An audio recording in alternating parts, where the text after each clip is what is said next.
समस्त शिर्डी परिसरातील नागरिकास नमस्कार.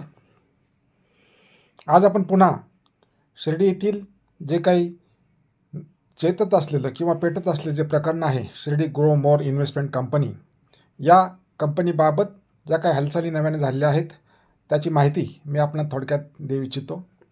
आपल्याला माहीत असेल की या जनतेच्या ठेवी या ग्रो मोर कंपनीमध्ये त्याच्यावरती मोठ्या स्वरूपातला डल्ला या LCBच्या पोलीस अधिकाऱ्यांनी मारला आणि जवळजवळ 1.5 कोटीची जनतेची मालमत्ता त्यांनी हडप केली आहे. आणि त्या संदर्भामध्ये मी या कंपनीचा संचालक भूपेंद्र याच्या बाजू लढत असताना त्याच्या बाजूने ज्या अनेक तक्रारी केल्यात, ह्या रक्कम परत मिळावी यासाठी प्रयत्न केलेत, त्याच्यासाठी DIG यांच्याकडे मी पाठपुरावा केला, परंतु दखल घेतली नाही. म्हणून हे जे काही LCBचे 4 पोलीस आहेत, तसेच ज्या काही त्यांना मदत करणारे जे इतर लोक आहेत, यांच्या विरुद्ध मी औरंगाबाद येथील संभाजीनगर येथील जे खंडपीठ आहे येथे याच्या बाजूने एक याचिका दाखल केली आणि या याचिकेद्वारे हे जे LCBचे 4 पोलीस अधिकारी आहेत यांच्याविरुद्ध गुन्हा दाखल व्हावा. ही जनतेची जी अनामत रक्कम आहे, जनतेच्या ज्या ठेवी रकमा आहे, त्याचा जो अपहार झालेला आहे ती जप्त झाली पाहिजे, त्या रकमा परत मिळाल्या पाहिजेत आणि त्या जनतेला वाटल्या पाहिजे. केवळ याच हेतूने हा जो FIR या पोलिसाविरुद्ध दाखल व्हावा म्हणून मी प्रयत्न केलेला असून जी याचिका आहे आता 4-5 दिवसापूर्वी मी खंडपीठात दाखल केली आहे. त्याच्यामध्ये प्रामुख्याने जे काही आपण आरोपी केलेले आहेत ते LCBचे 4 पोलीस अधिकारी आहेत. त्यांचे नाव आपल्याला माहिती आहेत की पहिलं नाव जे आहे ते तुषार छबुराव धाकराव आणि हे PSI ह्या LCB शाखेचे अहिल्यानगरचे. दुसरे जे होते मनोहर सीताराम गोसावी. नंतर तिसरे जे आहेत बापूसाहेब रावसाहेब फोलानी आणि चौथे जे पोलीस इसम आहेत कॉन्स्टेबल गणेश प्रभाकर भिंगारदेवे.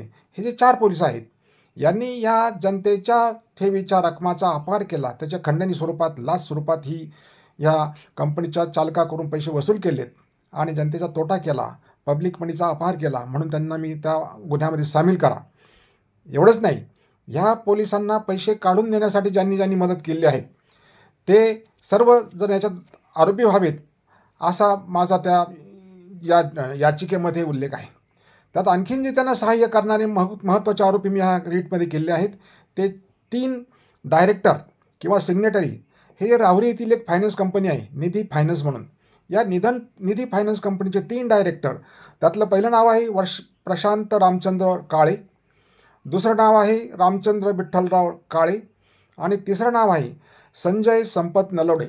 हे 3 डायरेक्टर जे आहेत यांनाही आता आरोपी करावं अशी माझी मागणी आहे. कारण या लोकांनी जे काही पोलीस जबाब दिले आहेत किंवा चार्जशीटमध्ये त्यांचा उल्लेख आलेला आहे की हे पैसे 1.5 कोटी आम्ही आमच्या कंपनीत जमा करून घेतलेत ग्रोमोर कंपनीतून आणि ते पैसे कॅश करून आम्ही भूपेंद्राला दिले, अशा प्रकारचा जबाब, खोटा जबाब, खोटे कागदपत्र, फ्रॉड, फॉर्जरी अशा स्वरूपाचं कृत्य ह्या लोकांनी केलं असून हे पैसे पोलिसांना वाटून देण्यासाठी त्यांनी मदत केली असल्यामुळे यांनाही या गुन्ह्यामध्ये सामील करावं. एवढंच नाही, या गुन्ह्यासाठी ज्या लोकांनी हे पैसे त्याला मिळावेत किंवा अशा लोकांनी सुद्धा याचा सहभाग आहे यांनाही यात आरोपी करावं.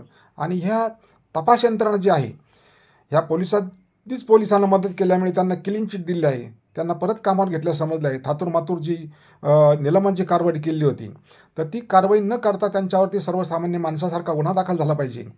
त्यांना अरेस्ट करून त्यांना PCमध्ये त्यांच्याकडून हे जे काही रक्कम त्यांनी हस्तगत केली त्याच्याबाबत तपास लावला पाहिजे. CCTV फुटेज जे आहे ते पाहिलं पाहिजे किंवा कोणत्या त्यांच्या नातेवाईकाच्या अकाउंटमध्ये हे पैसे जमा झाले, अशा प्रकारची सर्व जी काही आवश्यक बाब आहे तपासामध्ये ती पोलीस यंत्रणेकडे न देता सक्षम स्वरूपाचे ज्या इन्व्हेस्टिगेशन एजन्सी आहेत, मग CBI असेल, ED असेल किंवा अशा स्वरूपाच्या तत्सम ज्या इन्व्हेस्टिगेशन एजन्सी आहेत त्यांच्याकडे हे काम सोपावं अशी मागणी मी केली असून लवकरच हा गुन्हा दाखल होईल अशी मला शाश्वती आहे आणि ते पैसे लवकरच ह्या गुन्ह्यात जप्त होतील आणि जप्त झाल्यानंतर ते पैसे विड्रॉ करण्याचं काम मी कोर्टामार्फत करेल आणि त्या जनतेचे जे पैसे आहेत ते परत जनतेत कसे परत जातील याचा मी पाठपुरावा करणार आहे. धन्यवाद.